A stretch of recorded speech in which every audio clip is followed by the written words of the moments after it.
South ఇండియాలోనే biggest sorry store మన Varahi silks మన విజయవాడ ఎంజీ రోడ్ లో డిసెంబర్ 4వ తారీఖున ఘన ప్రారంభం.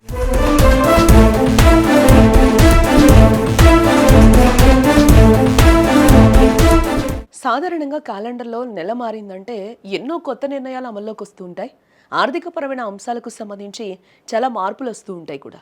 కొన్నింటి డెడ్లైన్స్ ముగుస్తూ ఉంటాయి. ఇప్పుడు డిసెంబర్ నెలలో ఏమేం మారనున్నాయో, ఈ నెలతో ఏం గడువులు ముగేనున్నాయో ఇప్పుడు ఒకసారి తెలుసుకుందాం. ఈ నెల ముగేగానే డిసెంబర్ 1, 2025 నుండి కొన్ని కొత్త నిబంధనలు మారబోతూ ఉన్నాయి. ఇవి మీ జేబుపై నేరుగా ప్రభావితం చేస్తాయి. ఆ మార్పులేంటో కూడా ఇప్పుడు చూద్దాం.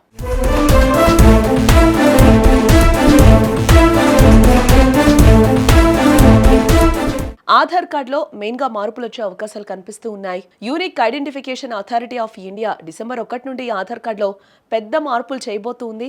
ఇప్పటి వరకు కూడా ఆధార్ కార్డులో పేరు, చిరునామా, ఆధార్ నెంబర్ వంటి ముఖ్యమైన వివరాలు ఉంటేవి. కానీ యుఐడిఐ ఆధార్ కార్డును పెద్ద ఎత్తున రీడిజైన్ చేస్తోంది.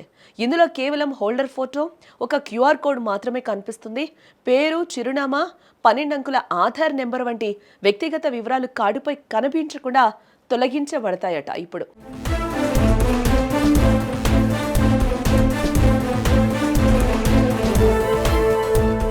తర్వాత వంట గ్యాస్ ధరలు కూడా మారబోతూ ఉన్నాయి. వంట గ్యాస్ ధరలు డిసెంబర్ 1న మారుతాయి. ఆయిల్ మార్కెటింగ్ కంపెనీలు ప్రతి నెల కూడా మొదటి తేదీన అంతర్జాతీయ ధరలు, కరెన్సీ మార్పుల ఆధారంగా ఎల్పీజీ రేట్లను సవరిస్తాయి. గత నెలలో డొమెస్టిక్ గ్యాస్ సిలిండర్ ధరల్లో ఎలాంటి మార్పులు జరగలేదు.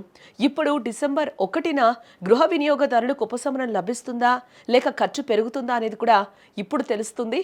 అలాగే ఎస్బీఐ 2 కొత్త నియమాలనైతే ఇవ్వబోతుంది.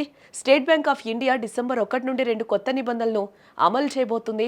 నవంబర్ 30 తర్వాత కస్టమర్లు ఎంకాష్ ఉపయోగించి లావాదేవీలు చేయలేరు. కస్టమర్లు దీనికి బదులుగా యూపీఐ, ఆర్టీజీఎస్, నెఫ్ట్ వంటి ప్లాట్ఫామ్లను ఉపయోగించవచ్చు.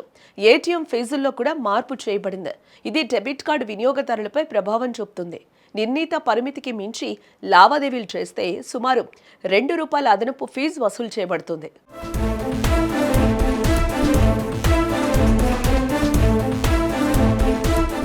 కోటక్ మహీంద్రా బ్యాంక్ ఎస్ఎంఎస్ ఛార్జీలు. కోటక్ మహీంద్రా బ్యాంక్ తన సేవింగ్స్ ఖాతా నిబంధనలను మార్చింది. డిసెంబర్ 1 నుండి ప్రతి ఎస్ఎంఎస్ అలర్ట్ కోసం 0.15 ఫీజు వసూలు చేయబడుతుంది. అయితే ఈ ఛార్జ్ నెలకు 30 కంటే ఎక్కువ ఎస్ఎంఎస్ అలర్ట్స్ కు మాత్రమే వర్తిస్తుంది. ఆర్టీజీఎస్, ఐఎంపీఎస్ బదిలీలు, ఏటీఎం నుండి డబ్బు విత్డ్రాయల్, ఇతర లావాదేవీలకు కూడా ఈ నియమం వర్తిస్తుంది. కొందరికి మాత్రం కొంత ఉపశమనం కల్పించారు.